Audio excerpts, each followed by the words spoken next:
যদি দোতলায় আগুন লাগে, দোতলায় যদি আগুন লাগে, তাহলে সেটা 8 তলায় 9 তলায় কি করে আগুনটা লাগতে পারে আপনারাই বলুন।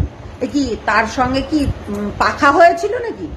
আগুনের কি পাখা হয়েছিল যে আমাকে শুরু করে গিয়ে 9 তলায় গিয়ে আগুনটা লাগতে হবে কিংবা 8 তলায় গিয়ে আগুনটা লাগতে হবে? এটা বলুন তো, আমি তো বুঝতে পারছি না।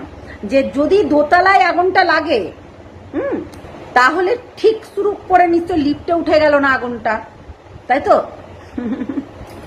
সত্যি, আরে ক্যালকুলেশন করুন, ঠিক আছে?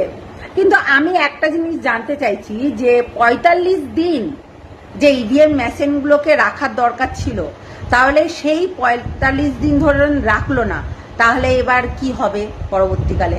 এটা আপনারা লিখবেন আমার কমেন্ট বক্সে। আমি তো জানি না, তো এগুলো লিখতে পারবে না, তো আপনারা জানতে পারবেন, আমি জানতে পারবো না।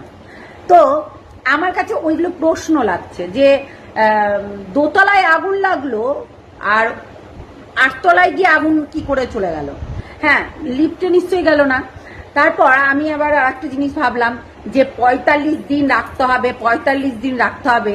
আমরা এখানে দেখলাম 38 দিন হিসাব করে মনে হয় দেখলাম যে 38 দিন না 39 এইরকম যাই হোক হবে, 38 না 35 দিন হয়তো হয়েছে।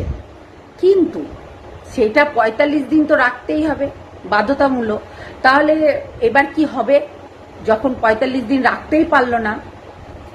ভাবতে পারছেন কি অবস্থা? দেশের পরিস্থিতির এতটাই মানে অবস্থা খারাপ, মানে ধারণা করার বাইরে, ঠিক আছে?